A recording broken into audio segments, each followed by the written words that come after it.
Whether you're approaching retirement or still building your nest egg, there's some crucial information that you need to know to sidestep the unnecessary taxes and penalties when RMDs come due.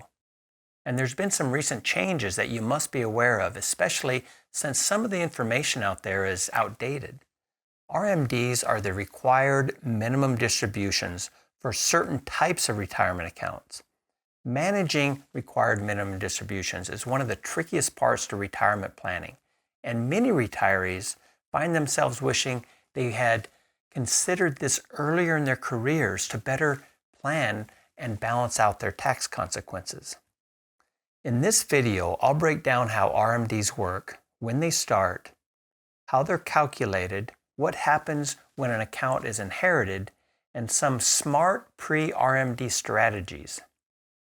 A recent study by J.P. Morgan found that 84% of retirees who have reached the age where they must start taking RMDs are only withdrawing the minimum amount required. But this approach can be a big mistake. Even more surprising, 80% of retirees who haven't reached RMD age haven't taken out any distributions at all. It's almost as if they're afraid to spend the money they've worked so hard to save. So let's start with the basics. Some of the rules have recently changed due to the Secure 2.0 Act Congress passed. Now the IRS requires individuals to take withdrawals from their IRAs, that includes simple IRAs and SEP IRAs, every year once they reach the age of 73, even if they're still employed.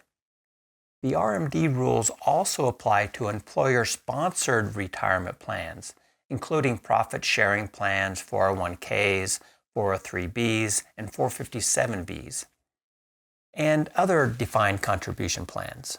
But participants in employer-sponsored retirement plans can delay taking their RMDs if they're still working for that company, unless they're a 5% owner. Starting in 2033, the RMD age will increase to the age of 75.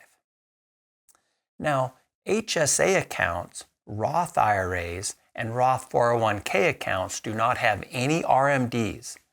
Those can continue to grow. If you don't need the money, you don't have to take it out. The reason the government requires you to start withdrawing money is simple. They want their share. The purpose of RMDs is to increase your income taxes. The funds went into those retirement accounts tax-free and grew tax-free. So not all of that money is actually yours. In some ways, you're in partnership with the government, and they eventually want their share. Required minimum distributions, RMDs, force you to start taking your money out, and those withdrawals are taxed as ordinary income. Depending on where you live, you could face both federal and state taxes. That can sure reduce the amount that you were expected to have in retirement. Let me take a moment to say I'd sure appreciate you hitting the like button, and don't forget to leave a comment below. If you like the video and this channel, it really does help, and I'd sure appreciate it. Now, if you mess up, the penalties are no joke. Failing to take the RMD by the annual deadline can have severe penalties. Miss your RMD and the IRS will impose a 25% penalty on the amount that you were supposed to withdraw. This penalty used to be 50%, but it was reduced to 25% in the Secure 2.0 Act. If you miss all or part of the RMD, you can request the penalty to be reduced to 10% if you correct it within 2 years. And since distributions are taxed as ordinary income, you'd also have to correct any tax return you've already filed. The way RMDs are calculated is extremely conservative, with the tables extending all the way out to the age of 120. I don't know about you, but I doubt I'll live that long. By strictly following the RMD rules, retirees might end up generating more income later in life than they need, potentially leaving a sizable balance even at the age of 100. While it's important to plan for longevity, there's a point where frugality can become counterproductive. The RMD amount is calculated by dividing your account balance as of December 31st of the previous year by your current life expectancy factor, a figure set by the IRS. This is different than your actual life expectancy. For instance, currently a 75-year-old single retiree with $800,000 in a retirement account would take that amount and divide by 24.6, resulting in an RMD of $32,520 of ordinary income. The calculation of your RMD works a bit differently if your spouse is the only primary beneficiary of your account and is more than 10 years younger than you are. In this case, you must use the IRS joint life and last survivor expectancy table. Using a similar example of someone who is 75 with that $800,000 balance in their retirement account, if they are married and their 55-year-old spouse is the sole beneficiary, they would divide that $800,000 by 32.4, and the RMD would be $24,691. Now, you don't need to look all this stuff up yourself. NerdWallet has a very simple online calculator that you can use, and I'll leave a link in the description below if you'd like to check that out. The custodian on your account can also provide the correct amount for you.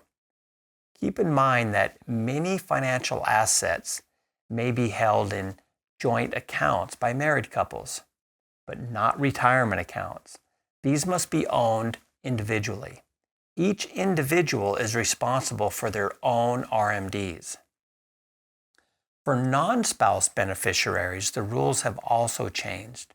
They're now required to fully withdraw the account balance within 10 years after the original account holder's death. However, minors are exempt from this rule until they reach the age of maturity. If you have multiple retirement accounts, the rules can also get a bit tricky. For example, if you have more than one 401k or 457b, you must take an RMD from each account separately.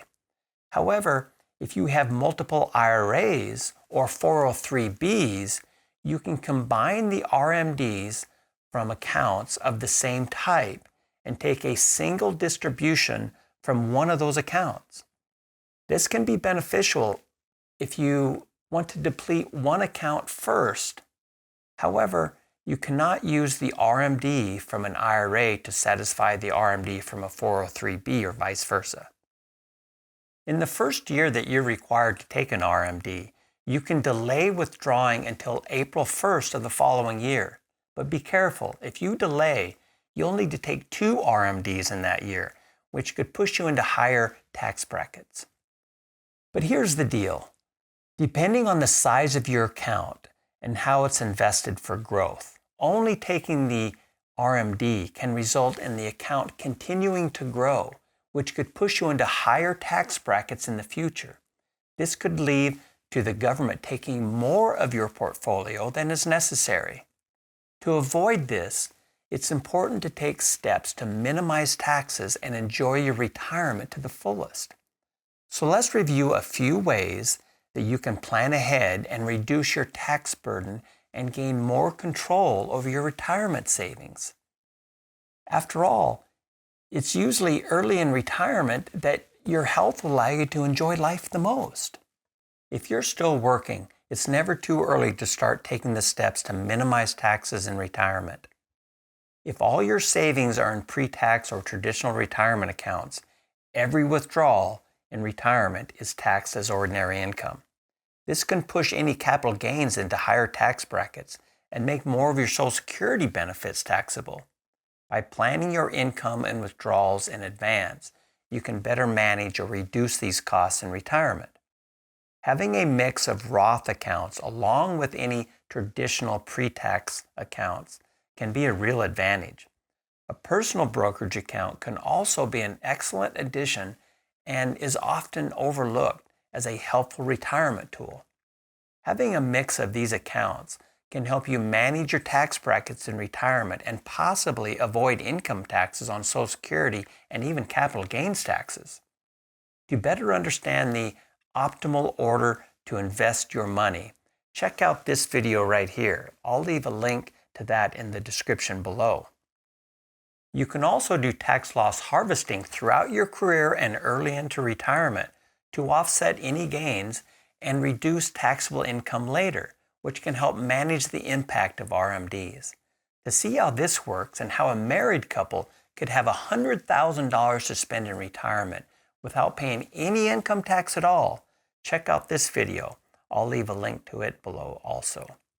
Another option is to consider a Roth conversion strategy, where you convert a portion of your traditional IRA or 401k to a Roth IRA before reaching RMD age. Although you'll need to pay taxes on any conversion, the money in the Roth IRA will grow tax-free and won't be subject to RMDs. In some cases, this can reduce your overall retirement tax burden. I plan to do a video on the best practices for this strategy. If that sounds like something that you would like, please leave a comment below. If interested, you can also consider making charitable donations. Once you reach the age of 70 and a half, you can make what's called qualified charitable distributions, QCDs, directly from your IRA to a qualified charity. Up to $105,000 in 2024 can be donated, and this amount counts towards your RMD but isn't included in your taxable income. By using QCDs to satisfy your RMD, you can lower your taxable income, which can help you avoid higher tax brackets and reduce the impact on other areas like Social Security, taxation, and Medicare premiums. Once you retire, you can also prioritize withdrawals before reaching RMD age. Consider taking distributions from taxable accounts first and let any Roth accounts continue to grow. This may reduce the balance of taxable accounts, spread the withdrawals over a longer time period, and lead to smaller RMDs. The goal is to retain more of your retirement savings instead of giving it to the government. Naturally, there's no one-size-fits-all plan. Depending on your situation, these are some key factors to consider. By planning ahead and implementing certain strategies, you can minimize the impact of RMDs on your retirement savings, allowing you to keep more of your hard-earned money and maintain greater control of your financial future. Whether that means enjoying life or leaving it for a legacy for your loved ones. I would love to hear your thoughts, so please leave a comment below.